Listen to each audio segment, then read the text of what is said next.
All right, number 3.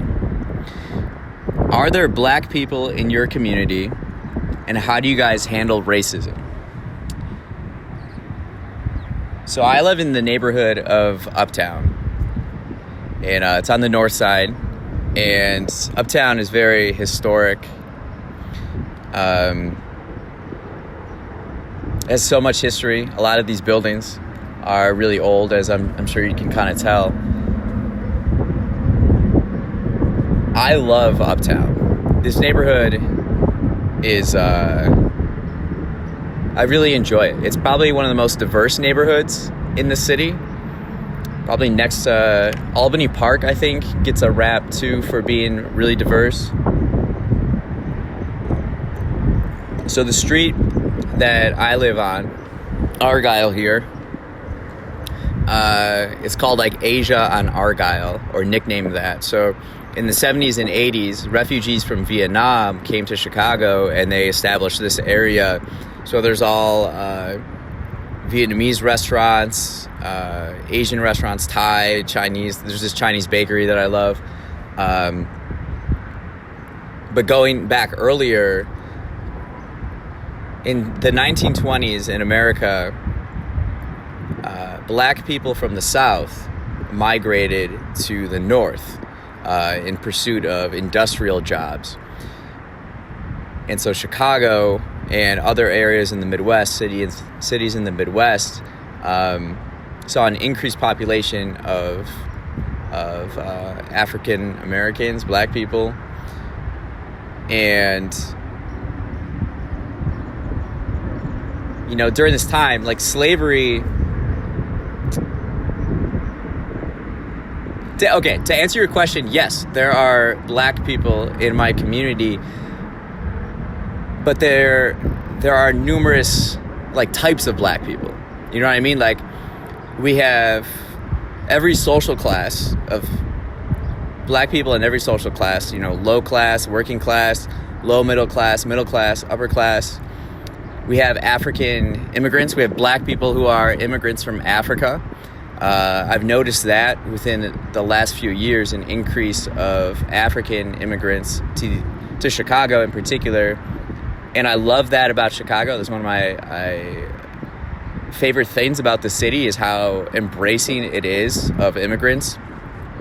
But when I say African immigrants, I see the most from West Africa. So like Nigeria in particular, and East Africa, and in particular Ethiopia. So there are Nigerian restaurants, Ethiopian restaurants, and you know, just walking down the street. So you notice, like, I imagine West Africans are more Christian in faith, and East Africans are more Muslim. So I see a number of hijabs in the neighborhood just walking around, and just like awesome people, so delightful, so kind and nice. And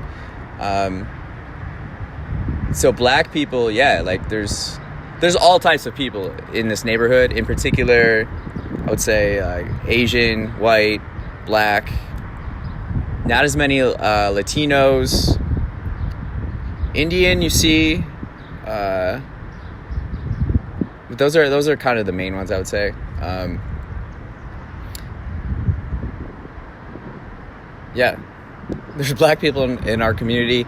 As far as racism goes, the city, I don't know what kinds of images that you're seeing of treatment of black people in the United States.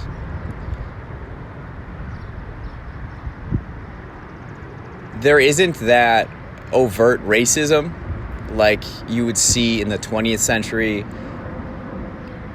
Slavery in America ended, a little more than 150 years ago? And if you look, you know, as someone who like studies history and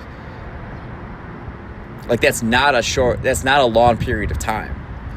You know, if you're looking at history, 150 years is just like a small part. And so And then after slavery, you have the Jim Crow laws that put other limitations and we're not in the best interest of black people in America.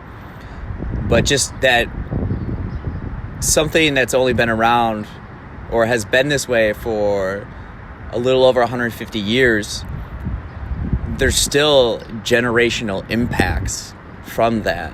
And while today in 2022, when we're recording this, there's not that overt kind of racism that you would see, within the last 100 years, or even like in the 60s. Like even in like my own lifetime, I just never see. You don't see that overt racism of just like brutality. The racism, and this is also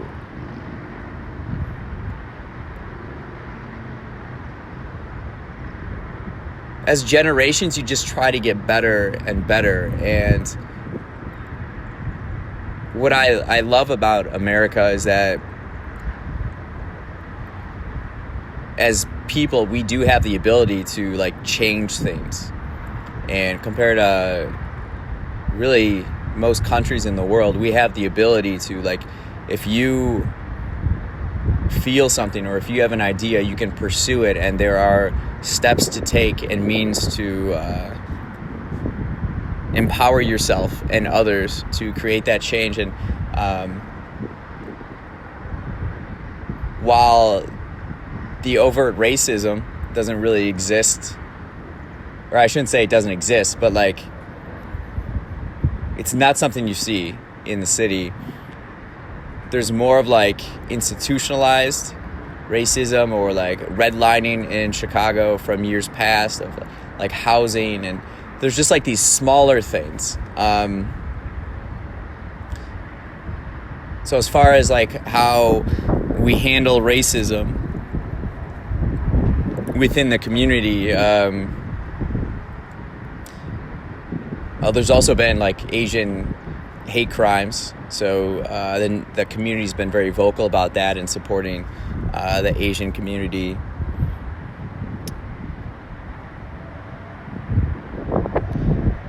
It's like each of us individuals trying more and more to educate ourselves in ways that we can create a less racist society, and that comes with time.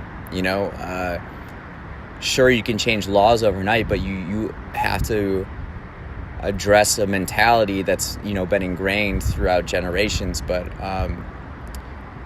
like I said, I don't know what kinds of images you're seeing. The neighborhood I live in is really diverse and feels very supportive of everybody. I was talking a little bit about the history earlier. So you had, during Prohibition, Al Capone's got a spot. It's still open today. It's like a jazz club called the Green Mill Lounge, pretty famous. In the 1930s or 40s, poor white people from the South, they moved up and they settled in this neighborhood. Right now we have just like such a mix of different types of people very low income, people on the streets panhandling. Like it's pretty interesting. So that's kind of our neighborhood or community in a roundabout way. So yes, we have black people in our community, and black people of all different types, and it's pretty cool.